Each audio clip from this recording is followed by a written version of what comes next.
Hola, soy Ángel María, emprendedor, storyteller y mentor. Bienvenido a mi canal de podcast Me Gustan los Lunes, en el que comparto las entrevistas realizadas a personas que tienen una buena historia que contar, personas con propósito. Hoy hablamos con Isabel Iglesias, directora de Sirania, empresa en la que combina sus dos pasiones, recursos humanos y redes sociales. Experta en la elaboración estratégica dentro del área de recursos humanos, Isabel es una mujer comprometida con las personas y su valor fundamental dentro de las organizaciones.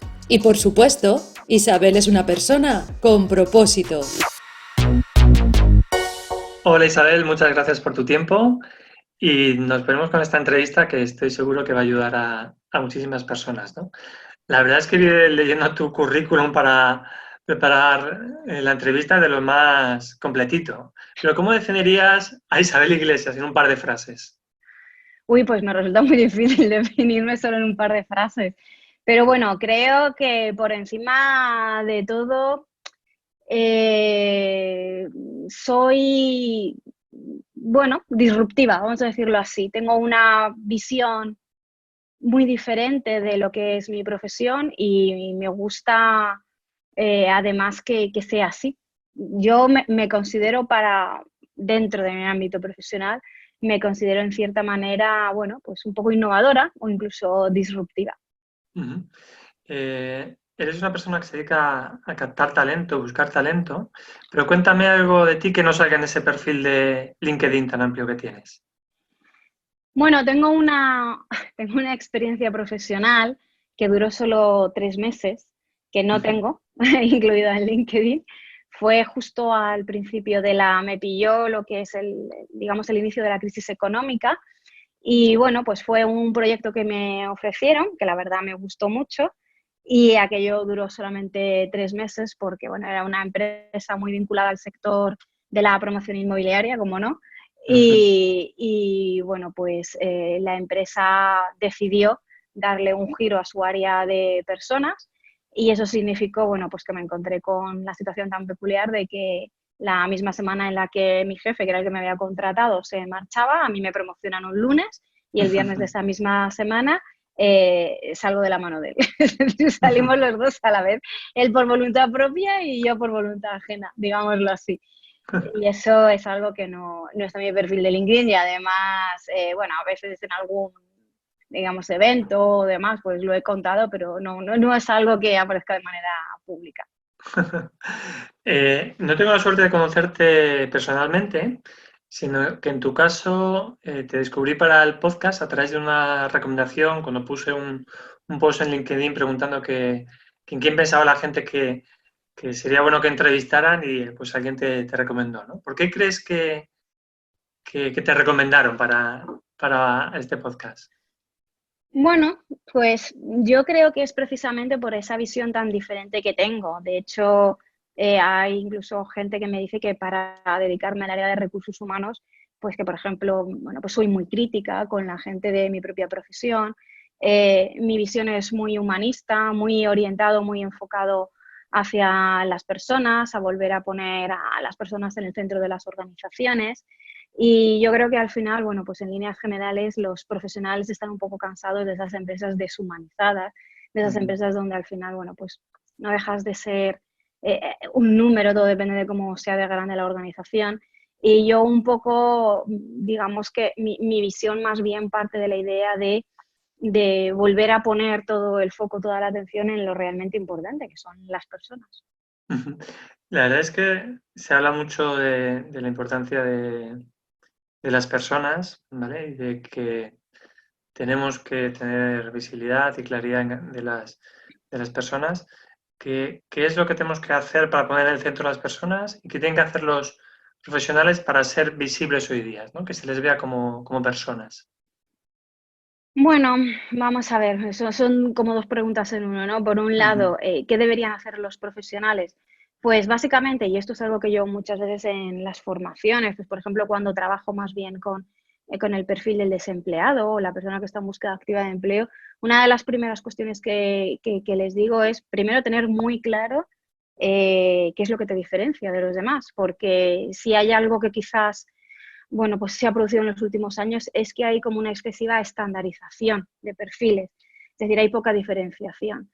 Y yo ahí siempre les invito a la gente a que hagan una reflexión sobre cuál es esa diferenciación, qué es eso que saben hacer ellos de diferente, que no tiene que ser algo excepcional, porque muchas veces cuando hablas de talento, bueno, pues la gente se va a personas especialmente talentosas, como, bueno, pues grandes genios, y no, yo soy de la opinión que no tiene por qué ser así, ni mucho menos, que al final de lo que se trata es de descubrir aquello que tú haces de una manera diferente a como lo hacen los demás, que tampoco hace falta inventar, vamos a decir así, la rueda. Y al final también, pues algo que cuando trabajo en empresas también les digo, qué tipo de problema o qué tipo de dolor solucionas en una organización. Y bueno, y con respecto a la otra pregunta que tienen que hacer las organizaciones para poner en el centro a las personas o que la persona vuelva otra vez a tener esa importancia que yo considero que debería tener, es un tema cultural. Es un tema realmente de que las empresas sean conscientes de que al final pues una estrategia, una política, una cultura más orientada realmente a, no digo cuidar, porque eso puede parecer como muy paternalista, pero sí que favorezca el desarrollo de las personas dentro de las organizaciones, que en el fondo es poner a las personas en el centro de las organizaciones, pues al final solo va a traer ventajas en el sentido de que, bueno, pues una empresa sin personas y sin talento no va a poder crecer, o va a tener siempre un crecimiento muy limitado.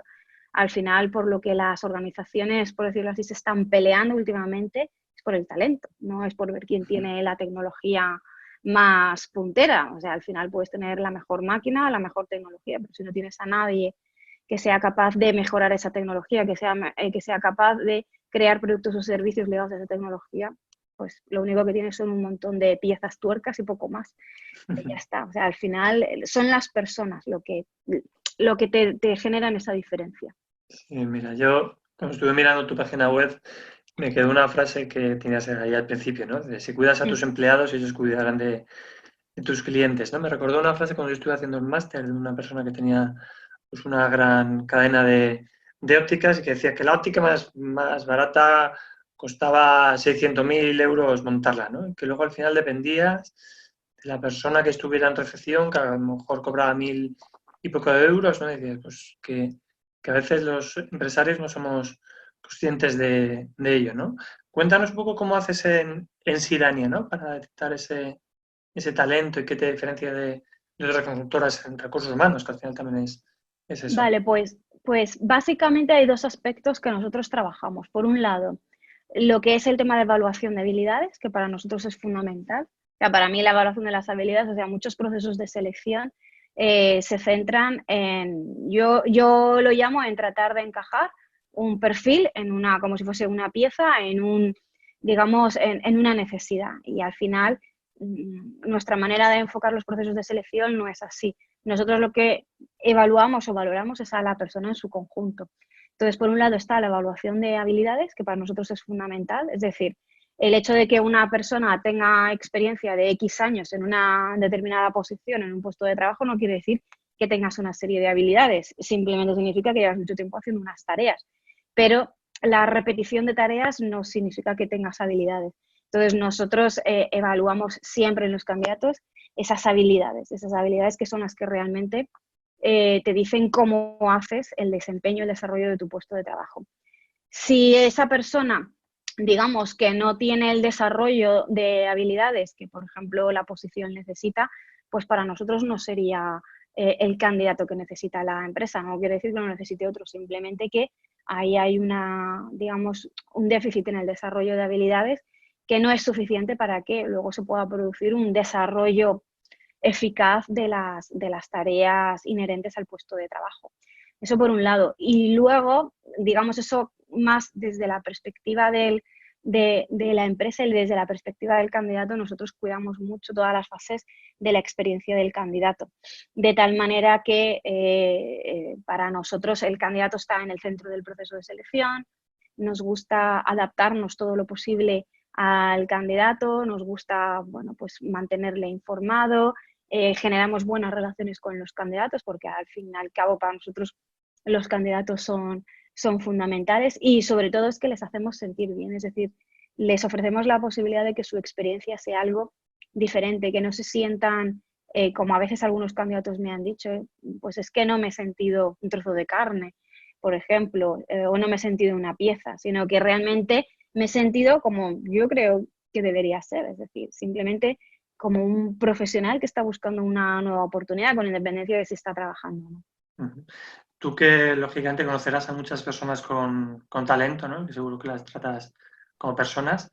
¿Cuál dirías que es el gen común del talento? ¿Qué tienen en común las personas con talento? Pues para mí hay algo que es fundamental y tiene que ver con la curiosidad. Yo creo que una persona que tiene un buen nivel de curiosidad es una persona que va a tener bien desarrolladas ciertas habilidades, que eso al final pues va a convertirse en que pueda tener, bueno, talento. Yo no creo que haya un único concepto de talento, hay muchas definiciones de talento, pero para mí la curiosidad es fundamental. Yo, un poco por experiencia, las personas que son especialmente curiosas y que tienen interés por ir más allá de lo previamente establecido o de lo que se supone que, bueno, que es bueno, lo habitual, suelen ser personas que suelen tener bien desarrolladas otro tipo de habilidades. Y al final, bueno, pues eso no deja de ser en cierta manera talento, porque talento también es aquello que haces de una manera diferente a los demás. Y hablando de talento, yo creo que también mirando tu perfil, intuyo que la formación es algo que te encanta, ¿no? Es decir, ¿cómo recomendarías a la persona seguir formándose? ¿Por qué crees que hay que formarse? ¿Dónde está la importancia de la formación? Pues para mí la formación es fundamental, por un lado, porque yo soy formadora y entonces estoy muy acostumbrada a estar constantemente en esa, digamos, en ese proceso de aprendizaje y también estoy desaprendiendo también continuamente. Pero si tenemos en cuenta, bueno, pues que la transformación digital y todos los cambios pues que se ha introducido, pues por ejemplo, la cuarta revolución industrial, pues es evidente que cada vez más los contenidos de los puestos de trabajo pues son bastante poco estables. Es decir, si realmente queremos ser un profesional, que no nos vamos a quedar fuera, que no nos vamos a quedar obsoletos de nuestra profesión, necesitamos estar constantemente aprendiendo y también desaprendiendo, porque yo hay cosas que hacía hace 5 años que ahora mismo, bueno, pues no me las planteo porque no me sirven o porque veo que no tienen una aplicación real. O sea, al final hay que estar, en cierta manera, mirando con el rabillo del ojo qué es lo que está pasando en tu profesión, en el área en la que tú te mueves, en el mercado de trabajo, básicamente, pues para ver hasta qué punto tus conocimientos realmente pues están actualizados a las necesidades, porque si no, ya te digo, el riesgo de quedarte obsoleto es muy, muy elevado. En tu trayectoria profesional también hablas de 2 etapas, ¿no? ¿Qué has Ujú. aprendido de cada una de ellas y qué valoras en cada una y cómo diste el salto de una a la otra? Sí, hablo de 2 etapas porque, bueno, ya llevo 5 años como autónoma y he pasado muchos años como trabajadora por cuenta ajena. A ver, de la primera etapa, bueno, pues en realidad tengo como un cierto, bueno, sabor agridulce porque sí que es verdad que yo tomo la decisión de dejar la empresa, de trabajar, de ser trabajadora por cuenta ajena, porque yo no termino de encontrar mi sitio, vamos a decirlo así. Y esto es algo que lo he hablado con otros profesionales y en cierta manera me trasladan. Y, y me genera un cierto sabor agridulce porque me gustaba mucho trabajar en la empresa privada, pero creo que mis ideas iban a un ritmo superior a lo mejor a los cambios a los que las empresas estaban dispuestas a hacer en ese momento. A mí trabajar en la empresa privada lo que me ha aportado ha sido pues todo el conocimiento que evidentemente hoy en día utilizo pues para desarrollar en consultoría, en formación o simplemente pues para trabajar con mis clientes. Y ha sido una etapa muy larga de mi vida profesional y en ese sentido, bueno, pues le estoy muy agradecida. Y por otro lado, mi etapa como autónoma, en la que llevo aproximadamente 5 años, lo que me ha dado ha sido me ha aportado mucha flexibilidad. Es decir, ser autónoma significa que cada proyecto es diferente. No hay 2 clientes iguales ni 2 proyectos iguales, por muy parecidos que puedan parecer al principio y al final hay que estar constantemente creando, generando ideas nuevas y viendo qué es lo que realmente necesita ese cliente. Es como si antes trabajaba para un único cliente cuando era trabajadora por cuenta ajena, ahora pues a lo mejor trabajo para X número de clientes y claro, son empresas completamente diferentes, lo cual me obliga a estar constantemente actualizándome, reciclándome y generando ideas nuevas porque lo que le vale a uno no le vale a otro. Mira, precisamente decía Antonio González Barros que hay un talento menos común todavía que el del propio talento, que es el de la capacidad de identificar el talento. ¿Qué es necesario para identificar el talento? Pues sobre todo, realmente querer encontrarlo. Que muchas veces digo que los procesos de selección no están enfocados a encontrar talento, están enfocados a descartar candidatos. Entonces, claro, cuando puede parecer lo mismo, pero la distinción realmente es importante y esto es un tema que a veces trabajo con algunos clientes. No es lo mismo cuando tu planteamiento como seleccionador o entrevistador es el proceso de selección está orientado a descartar candidatos a cuando el proceso de selección está orientado a encontrar talento. La manera en la que tú partes, ¿vale? En la que estás buscando talento es completamente diferente. Cuando estás orientado a descartar candidatos, lo único que estás buscando es alguien que encaje dentro de una serie de requisitos y todo lo que no te encaje va fuera, está descartado. De la otra manera, digamos, lo bueno es que estás muy abierto a encontrar bueno, pues puntos de conexión con candidatos, a encontrar incluso candidatos que a lo mejor en un primer momento puede parecer que no es lo que tú estás buscando, que no es el perfil, pero a lo mejor das con aquello que le hace diferente y que le hace especialmente valioso para, por ejemplo, una determinada posición. En más de una ocasión, además, un poco nuestro criterio a la hora de presentar candidatos finalistas siempre es que por ejemplo, si son 3 candidatos, los 3 candidatos tienen que ser diferentes. Pueden cumplir el perfil del puesto de trabajo, más o menos todos, pero siempre vamos a presentar perfiles muy diferentes, porque no queremos que los candidatos o los profesionales sean clones los unos de los otros. Lo que buscamos es esa diferenciación entre unos y otros. E incluso a veces hay clientes, hay empresas que me dicen, es que si pudiese mezclar esto de un candidato y esto de otro sería mi candidato. Le digo, ya, pero eso no existe. Entonces, lo que hay, digamos, las personas, lo que te pueden aportar es esto y luego, pues, cada cliente decide qué es lo que más necesita de los perfiles en un momento dado. Pero al fin y al cabo, mi labor como empresa es el poder ofrecerle ese abanico de posibilidades a las personas para que vean mucho más allá de lo que aparentemente les puede ofrecer un candidato. Genial. ¿Y hay diferencias entre el talento femenino y el masculino?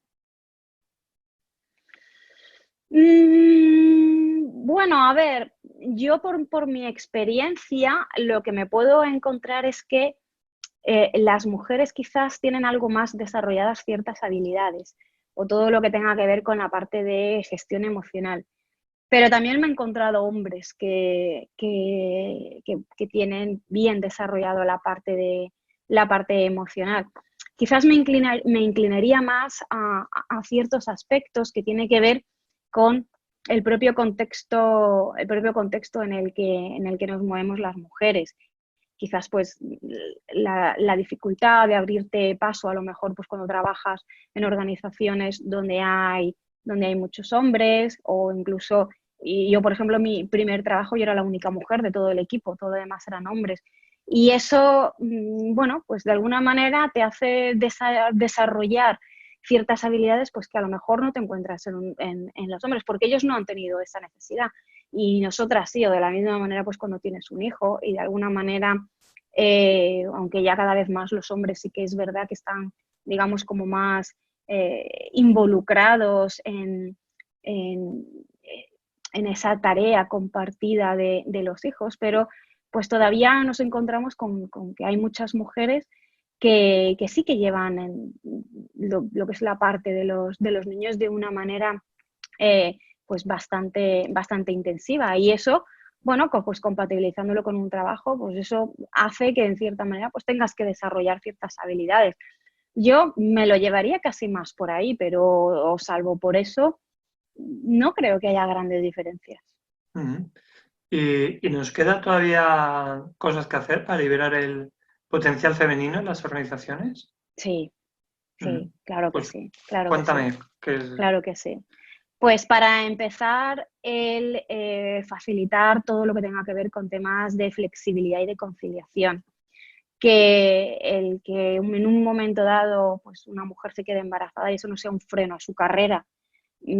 Precisamente, bueno, pues hoy leía un artículo publicado en un periódico de estos económicos donde, bueno, pues daba el dato del número de mujeres que están dentro de los consejos en el IBEX 35 y claro, pues los datos son todavía un poco pues como de risa, porque todavía hay muy poquitas mujeres accediendo a esas posiciones. Y al final, bueno, pues yo creo que principalmente porque las propias organizaciones tampoco favorecen. Ojo, yo no soy especialmente partidaria de crear cuotas positivas. Es decir, no soy partidaria de que a Ujú. una mujer se le dé una posición simplemente por el hecho de ser mujer.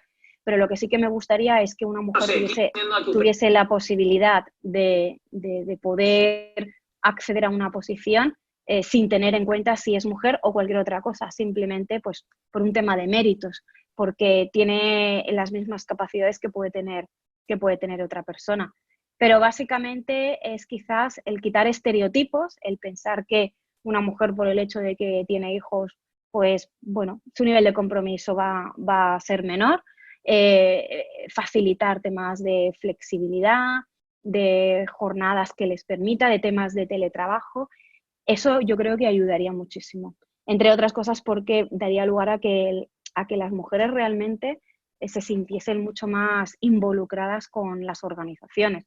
Porque al fin y al cabo, bueno, pues cuando tú sientes que tu empresa te da facilidades y que aceptas sin ningún problema, es más, y no ve un problema el hecho de que tengas hijos, de que seas madre, de que estés embarazada o cualquier cuestión de estas, pues eso al final es algo que tú como profesional agradeces, porque al final lo que sientes es que se te está valorando por lo que aportas, por tus conocimientos, por tu talento, por lo que aportas, y no por el hecho de que eres mujer.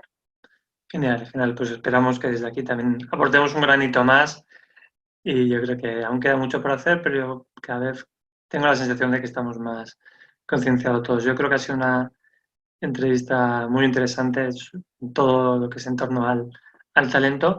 Y para acabar, me queda hacerte la pregunta obligatoria en mi podcast. ¿Cuál dirías que es tu propósito transformador? Es decir, ese cambio que tú quieres ver en el mundo. A mí me gustaría, bueno, en el mundo, yo no sé si en el mundo o en las organizaciones, a mí me encantaría ver cómo las organizaciones apuestan de verdad por las personas, donde al final lo que se tenga en cuenta es lo que tú como profesional puedes aportar. Es decir, desafortunadamente veo que cada vez vamos hacia una sociedad también mucho más deshumanizada. Y yo a veces lo he definido como que deberíamos hacer una vuelta a los básicos, un back to basics o algo así. Es decir, volver otra vez a retomar ciertos aspectos donde nos vuelvan a conectar con las personas. La semana pasada estaba en Almansa, un pueblo de Albacete, y estaba precisamente con los técnicos del área de empleo del Ayuntamiento de Almansa y nos contaban el caso de una empresa bastante antigua que había sido pionera, te estoy hablando de hace 150 años, había sido pionera en lo que, digamos, el bienestar de los empleados. Era una fábrica de calzado que empleaba tanto hombres como mujeres, pero hace 150 años, por ejemplo, había guarderías para los niños. Y dices, hace 150 años. Oh, Y un poco la percepción que me llevé, bueno, esto y otras muchas cosas que pusieron en marcha para los trabajadores. Y al final un poco la percepción que me llevé es, parece que vamos hacia atrás. O sea, si hace 150 años esto cuando no había prácticamente nadie hablando del bienestar de los empleados, de cuidar a los trabajadores y todo lo demás. Y te encuentras pues con que hay empresas que con muchos menos medios y en un momento y un contexto económico y social completamente diferente, apostaban por este tipo de cosas. Pues no sé, yo a veces tengo la percepción de que vamos hacia atrás, la verdad. Sí, a ver, puede ser visto así, pero puede ser ver que también esta gente fue unos pioneros, ¿no? Porque seguro Sí. que hace 150 años encontrarías a estos y a nadie más. Y hoy Sí. día es cierto que todavía no está todo el mundo ahí, pero ya hay muchísimas más empresas que están empezando a cambiar, a transformarse, incluso lo que decíamos del propio talento femenino. Si tú piensas Sí. cómo estaba hace 150 años, yo creo que pasitos sí que vamos dando, ¿no? No tan rápido como nos gustaría, ¿verdad, Isabel? Sí, Pero poco a sí. poco. Pues muchísimas gracias. Oye, y el que quiera saber más de lo que haces y más de ti, ¿cómo te puedo localizar en las redes? ¿Cómo puedo saber más de Sirania? Cuéntanos. Sí, bueno, pues simplemente es sirania.com a través de la página web. Y luego también a través de mi blog, que es isabeliglesiasalvarez.com. El blog se llama Descubriendo Talento, el blog de Isabel Iglesias, pero vamos, si ponen Isabel Iglesias aparece fácilmente. Es un blog que abrí hace, pues creo que unos 6 años aproximadamente. Y bueno, aunque no escribo con la frecuencia que me gustaría, pero bueno, sobre todo trato temas relacionados con talento, transformación digital, redes sociales y todo lo relacionado con todos estos aspectos. Y luego en LinkedIn, bueno, pues es fácil también encontrarme como Isabel Iglesias Álvarez. Estupendo, Isabel. Muchísimas gracias. Yo creo que recomiendo a todo el mundo eso que te siga porque compartes contenido muy valioso y realmente útil. Y además, como antes has empezado la entrevista diciendo, yo creo que también tienes una forma de ver el mundo distinto, que yo creo que necesitamos gente que sea más innovadora, disruptiva, creativa, porque eso siempre nos aporta visiones distintas, ¿no? Que es lo que creo que al final necesitamos. Pues muchísimas gracias y seguimos compartiendo. Un saludo, Ángel María.